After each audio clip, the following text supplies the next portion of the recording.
Qu'est-ce que le vocabulaire totalitaire? C'est la question à laquelle j'ai envie de répondre, puisqu'il me semble essentiel de remettre au centre certains vocabulaires qui ont totalement perdu de leur sens. Notre époque a tendance à oublier l'importance de la syntaxe, de la langue et plus largement du vocabulaire. Tout est altéré, corrompu et vidé de son sens. Nous voyons partout sur les plateaux télé l'utilisation de vocabulaire, notamment sur Touche pas à mon poste, Combini, Brut et autres. L'utilisation de termes comme immigration, transition de genre, innovation, sécurité. Tous ces termes qui, dans votre oreille, ont peut-être un certain sens, mais qui devraient plutôt vous alerter sur leur double sens. Alors, pour commencer, je vais citer Renaud Camus dans La Dépossession. La réduction du clavier de la langue est évidemment une réduction de l'être. C'est une illusion propagandiste qui voudrait que l'acquisition d'autres dextérités ou compétences, en général purement techniques, mécaniques, compense celle-là, qui n'est pas leur sœur mais leur mère.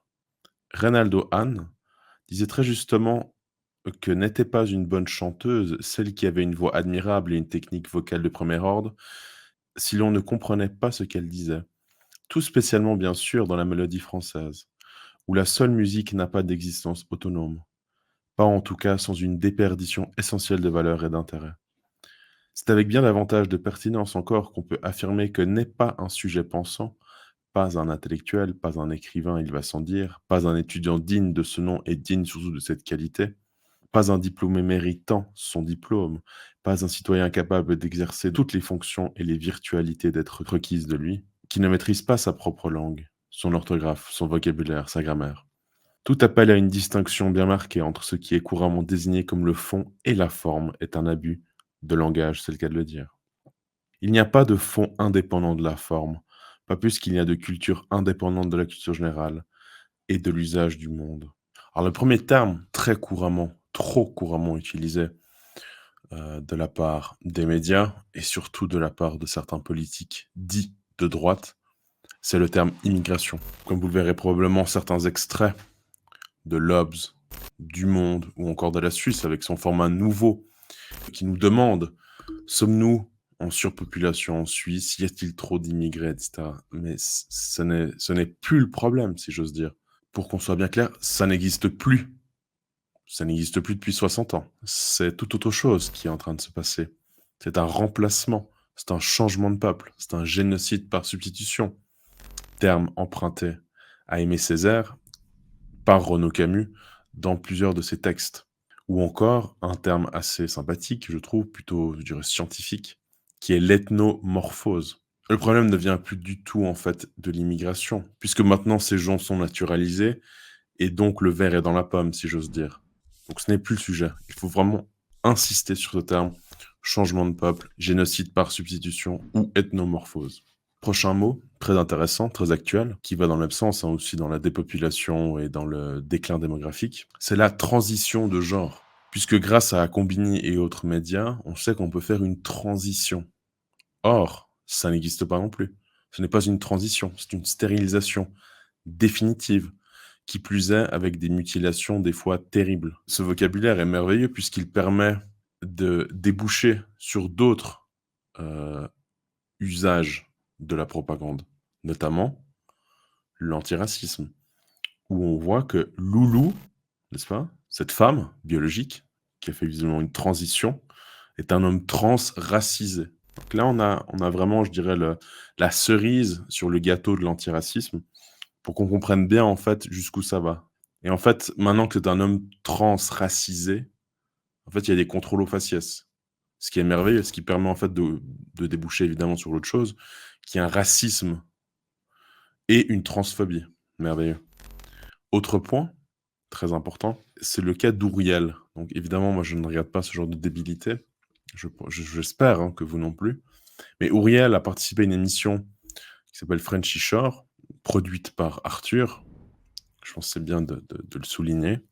Et en fait, dans cette émission, au début, ça n'a pas tout de suite été dit, en fait, que Ouriel est à la base un homme. Et donc, c'était le premier participant à une télé-réalité qui fait son coming out trans. Ce qui n'est malheureusement pas rien, puisqu'au niveau des esprits, on s'habitue à cela, que n'importe qui peut avoir un rapport avec avec un trans, sans conséquence. Donc là, on voit encore une fois derrière le vocabulaire et l'idéologie et aussi un point qui me semblait bien d'apporter, c'est que le changement de mot et donc le changement de sens, en fait, permet l'agrandissement de la fenêtre d'Overton. Et c'est ce qui se passe, en fait, dans la tête, notamment de l'équipe de Pornhub. Ça a été, relaté dans Michael G. Knowles, je ne sais pas si vous connaissez, c'est un des présentateurs du Daily Wire. L'équipe de Pornhub admet avoir inséré des thèmes gays et trans dans le porno grand public pour convertir les hommes hétérosexuels.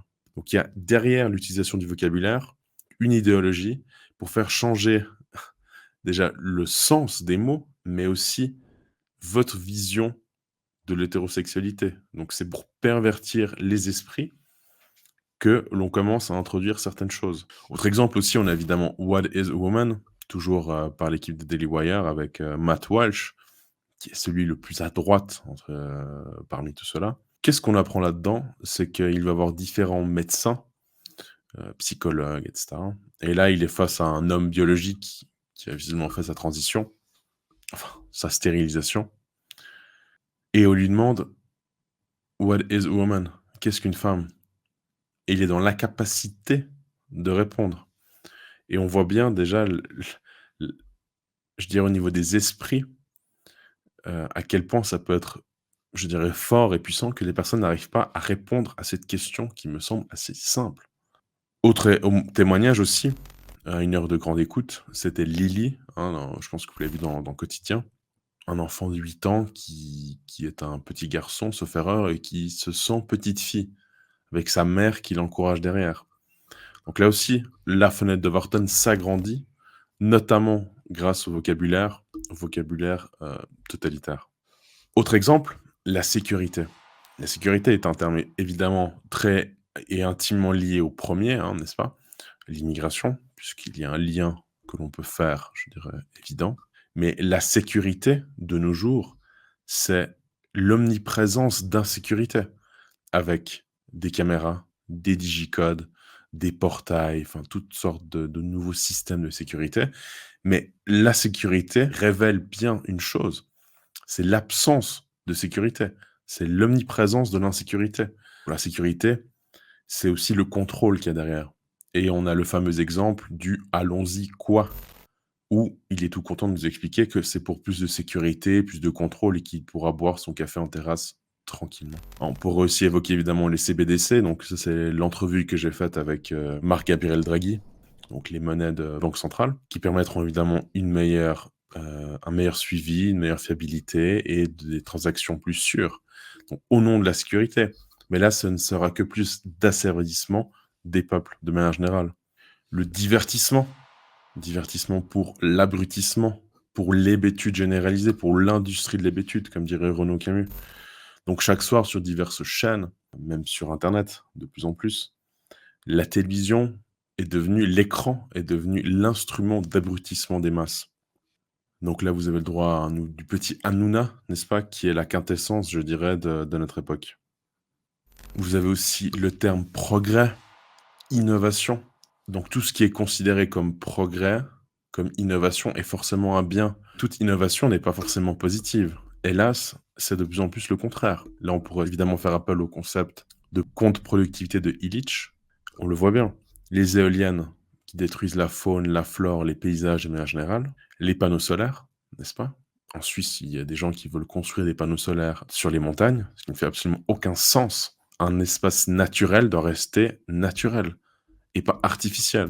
TikTok, n'est-ce pas? Qui est un progrès, une invention, un nouveau format, mais qui a pour seul but de détruire totalement les intelligences et l'esprit de manière générale. Je vais vous citer Émile Cioran dans son ouvrage La chute dans le temps. Le progrès est l'équivalent moderne de la chute, la version profane de la damnation. Que sommes-nous sinon des réprouvés en marche, prédestinés à l'immonde, à ces machines, à ces villes, dont seul un désastre exhaustif pourrait nous débarrasser? Et en conclusion, que comprendre de ce vocabulaire? Il est évidemment l'instrument du mensonge et de l'altération du réel. Il permet de servir Satan et tous ses suppôts. Je vous recommande évidemment de changer de vocabulaire pour diffuser et infuser dans les esprits des gens des nouveaux concepts, mais aussi surtout de permettre une réelle description du réel. L'immigration, ça n'existe plus. C'est un changement de peuple. L'innovation, le progrès, c'est faire table rase du passé.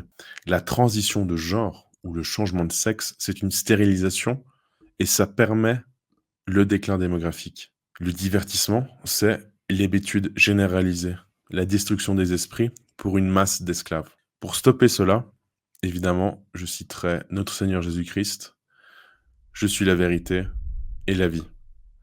Donc changez de vocabulaire et commencez à dire la vérité. Les choses changeront. Si vous avez aimé cette vidéo, n'hésitez pas à la commenter, à la partager, à vous abonner et on se voit très vite pour une prochaine vidéo. À bientôt.